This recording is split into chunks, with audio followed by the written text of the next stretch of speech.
Hi welcome back to my YouTube channel. ಇವತ್ತು moong dal bread toast ಮಾಡ್ತಾಯಿದ್ದೀನಿ ನಾನು.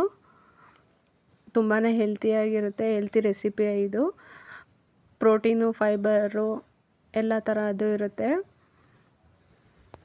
ಈಗ ಹೇಗೆ ಮಾಡೋದು ಅಂತ ನೋಡ್ಕೊಳ್ಳೋಣ.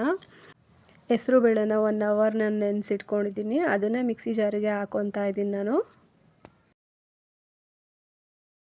ಆಮೇಲೆ ಅದಕ್ಕೆ 2 ಹಸಿಮೆಣಸಿನ್ಕಾಯಿ ಹಾಕ್ಕೊಂಡಿದ್ದೀನಿ. ಆಮೇಲೆ 1 ಇಂಚಷ್ಟು ಶುಂಠಿ ಹಾಕ್ಕೊಂಡಿದ್ದೀನಿ ಕಟ್ ಮಾಡಿ. ಇದನ್ನೆಲ್ಲನೂ ನೀಟಾಗಿ ನುಣ್ಣಗೆ ರುಬ್ಬಬೇಕು. ರುಬ್ಬಿಟ್ಟು ಒಂದು ಬೌಲಿಗೆ ಹಾಕ್ಕೊಂಡಿದ್ದೀನಿ ನಾನು. ಇದಕ್ಕೆ ಸ್ವಲ್ಪನೇ ನೀರು ಆ್ಯಡ್ ಮಾಡಿಕೊಂಡು ರುಬ್ಕೊಂಡಿದ್ದೀನಿ, ಜಾಸ್ತಿ ನೀರು ಹಾಕ್ಕೊಳ್ಳೋ ಅವಶ್ಯಕತೆ ಇರಲ್ಲ.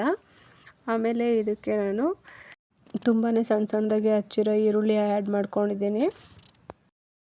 ಕ್ಯಾರೆಟು, ಕೊತ್ತಂಬರಿ ಸೊಪ್ಪು ಎಲ್ಲದನ್ನು ಹಾಕ್ಕೊಂಡು ಸ್ವಲ್ಪ ರುಚಿಗೆ ಎಷ್ಟು ಬೇಕೋ ಅಷ್ಟು ಉಪ್ಪು ಹಾಕ್ಕೊಂಡು ಕಲಿಸ್ಕೊಂಡಿದ್ದೀನಿ. ತುಂಬಾ ಟೇಸ್ಟಿಯಾಗಿರುತ್ತೆ ಮತ್ತು ಹೆಲ್ತಿಯಾಗಿರುತ್ತೆ. ಡಯಟ್ ಮಾಡೋರಿಗೆ ತುಂಬಾ ಒಳ್ಳೆ ರೆಸಿಪಿ ಅಂತ ಹೇಳ್ಬೋದು ಇದು. ಒಂದ್ಸಲ ನೀವು ಟ್ರೈ ಮಾಡಿ. ನಮಗೆ ಎಲ್ಲ ಥರ ತರಕಾರಿನೂ ಇರುತ್ತೆ, ಪ್ರೋಟೀನು ಇರುತ್ತೆ. ಮೂಂಗ್ ದಾಲಲ್ಲಿ ಒಳ್ಳೆ ಪ್ರೋಟೀನ್ ಇರುತ್ತೆ. ಆದ್ದರಿಂದ ಡಯಟ್ ಮಾಡೋರಿಗೆ ಒಳ್ಳೆ ರೆಸಿಪಿ ಅಂತ ಹೇಳ್ಬೋದು. ನೋಡಿ, ಇಷ್ಟು ಕಲಿಸ್ಕೊಂಡ್ರೆ ಸಾಕು. ಈಗ ನಾವು ಒಂದು ತವನ ಬಿಸಿಗೆ ಇಟ್ಕೊಂಡು, ನಾನು ಇಲ್ಲಿ ವೀಟ್ ಬ್ರೆಡ್ ತೊಗೊಂಡಿದ್ದೀನಿ, ಯಾವುದೇ ರೀತಿ ಮೈದಾ ಬ್ರೆಡ್ ತೊಗೊಂಡಿಲ್ಲ.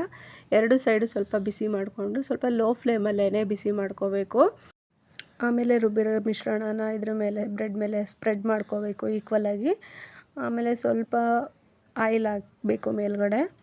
ಆಯಿಲ್ ಹಾಕಿ ಉಲ್ಟಾ ಹಾಕಿಸ್ಬೇಕು.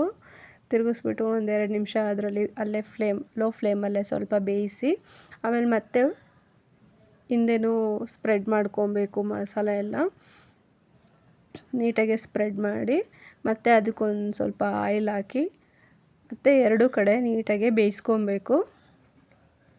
ನೋಡಿ, ಹೀಗೆ 2 ಕಡೆ ಬೇಯಿಸ್ಕೊಂಡ್ರೆ healthy moong dal bread roast ready ಆಗುತ್ತೆ. ಇದನ್ನು ಈವ್ನಿಂಗ್ ಸ್ನ್ಯಾಕ್ಸಿಗಾದರೂ ಆಯಿತು ಅಥವಾ ಬ್ರೇಕ್ಫಾಸ್ಟಿಗೆ, ಲಂಚ್ ಬಾಕ್ಸಿಗೆ ಮಕ್ಕಳಿಗೆ ಹಾಕಿದ್ರೆ ತುಂಬಾ ಇಷ್ಟಪಟ್ಟು ತಿಂತಾರೆ.